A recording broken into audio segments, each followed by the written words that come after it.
Assalamualaikum warahmatullahi wabarakatuh. Ya, jadi kami dari kelompok 6 akan mempresentasikan mengenai elektrokimia. Nama saya Adi Gemilang. Saya Ahmad Husain. Kita langsung saja ke materi. Jadi daftar materinya yaitu pertama mengenai sel galvani, kedua potensial sel, ketiga potensial reduksi standar, keempat elektrolisis, dan kelima hukum Faraday. Ya, pertama mengenai pengertian sel elektrokimia itu sendiri. Jadi elektrokimia itu merupakan ilmu yang mempelajari hubungan antara perubahan reaksi kimia dengan kerja listrik yang melibatkan sel elektrokimia yang menerapkan prinsip reaksi redoks dalam aplikasinya. Jadi sel elektrokimia itu menerapkan prinsip reaksi redoks yang dimana terjadi reaksi reduksi dan terjadi reaksi oksidasi. Ya, kemudian jenis-jenis sel elektrokimia ada dua, yaitu sel galvani atau sel volta dan kedua sel elektrolisis. Secara sederhana sel galvani itu adalah proses perubahan energi kimia menjadi energi listrik, yang dimana sel galvani itu didasari oleh reaksi redoks spontan yang reaksinya itu dapat berlangsung tanpa bantuan dari luar. Contoh sederhana dari sel galvani itu sendiri adalah baterai. Ya, ini adalah anatomi dari sel galvani. Jadi sel galvani itu terdiri dari dua wadah, yang satu wadah anode dan satu katode, di mana anode itu terjadi oksidasi dan di katode terjadi reduksi. Baru kemudian ada rangkaian atau hambatan luar. Jadi pada rangkaian atau hambatan luar ini elektron dialirkan oleh elektrode, sedangkan pada jembatan garam itu atau yang di bagian dalam ini elektron itu dialirkan oleh ion-ion atau yang biasa disebut elektrolit. Jadi jembatan garam ini selain berfungsi untuk menghubungkan agar tidak terjadi penumpukan elektron, seperti yang kita ketahui pada rangkaian listrik itu dapat berjalan apabila rangkaiannya itu tertutup. Jadi jembatan garam itu juga berfungsi untuk menutup rangkaian pada sel galvani. Jadi reaksi yang terjadi pada katode itu selalu reduksi dan reaksi yang terjadi di anode itu adalah oksidasi. Kemudian untuk notasi sel, komponen sel dipisahkan dengan garis 2. Jadi garis 2 ini menyatakan jembatan garam. Kemudian elektroda muncul paling luar. Elektrolit muncul di bagian dalam dekat dengan jembatan garam. Jadi fasa yang berbeda itu dipisahkan dengan satu garis begini dan fasa yang sama dipisahkan dengan titik koma. Biasanya titik koma ini apabila suatu reaksi itu tidak memiliki elektroda. Jadi kemudian dimasukkan elektroda berupa elektroda inert untuk membuat suatu reaksi itu dapat bereaksi. Ya, ini adalah contoh notasi sel.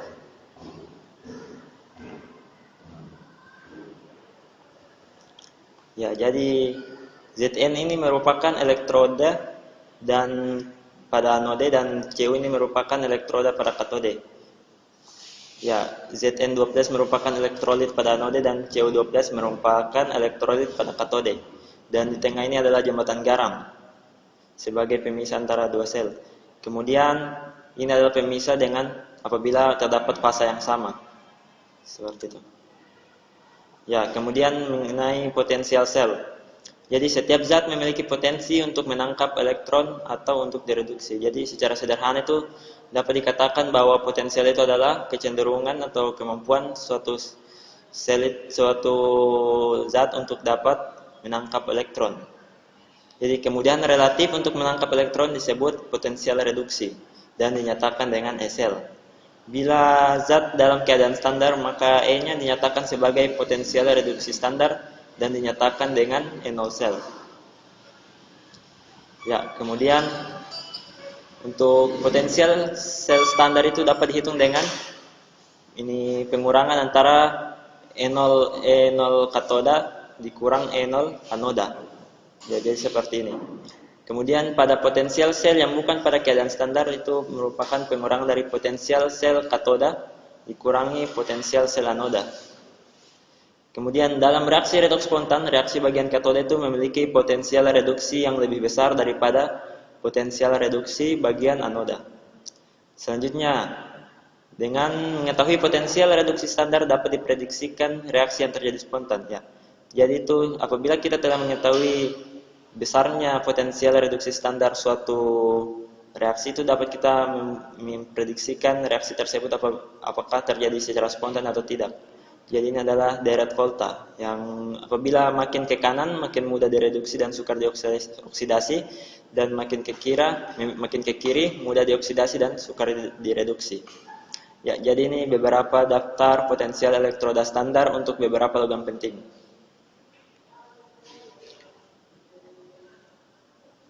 Ya, selanjutnya itu mengenai sel elektrolisis. Jadi elektrolisis merupakan reaksi yang tidak spontan yang didorong dengan energi listrik dari luar sehingga dapat berjalan.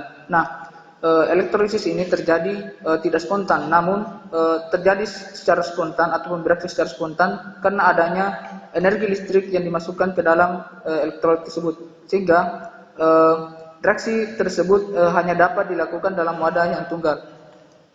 Kemudian untuk sel elektrolisis, perbedaan antara sel elektrolisis dengan sel galvani yaitu pada reduksi pada sel elektrolisis itu katoda negatif dan anoda positif pada oksidasinya. Kemudian untuk sel galvani reduksinya itu katoda positif dan oksidasinya itu anoda negatif. Kemudian yang paling inti yaitu pada sel elektrolisis itu terjadi secara non spontan dan sel galvani itu secara spontan. Nah, kemudian untuk sel elektrolisis itu sendiri memerlukan baterai. Kemudian sel galvani itu merupakan baterainya. Berikut ini perbedaan antara reaksi yang terjadi pada elektrode sel elektrolisis. Yang pertama itu adalah katode. Elektrode positif terjadi reaksi reduksi. Pertama itu asam 2H+ tambah 2 elektron tambah sama dengan menghasilkan H2. Kemudian untuk pada anoda basa 4OH- menghasilkan 2H2O tambah 4 elektron. Kemudian untuk larutan pada katode, larutan ion golongan 1A, 2A, Al3+, dan Mn2+. Ion-ion tersebut tidak dapat direduksi. Yang direduksi pelarut airnya. Misal saja 2H2O tambah 2 elektron menghasilkan H2 tambah 2OH-. Kemudian untuk larutan sisa asam oksidasi, yaitu sisa asam yang mengandung oksigen seperti SO42-, NO3-, dan PO43-. Sisa asam oksidasi tersebut tidak dapat dioksidasi. Sebagai penggantinya yang akan dioksidasi adalah pelarut airnya, yaitu 2H2O menghasilkan oksigen O2 tambah 4H+ tambah 4 elektron. Kemudian untuk pada lelehan yang terjadi pada katode, yang dimana lelehan yang terjadi itu tanpa air dari ion golongan 1A, 2A, Al3+, dan Mn2+, ion-ion tersebut akan tereduksi. Misalnya Na+ tambah elektron menghasilkan Na, Cu2+ tambah 2 elektron menghasilkan Cu, Cd2+ tambah 2 elektron menghasilkan Cd. Kemudian untuk pada anoda, ion halogen akan teroksidasi menjadi unsurnya, yaitu misalnya 2X- menghasilkan X2 tambah 2 elektron.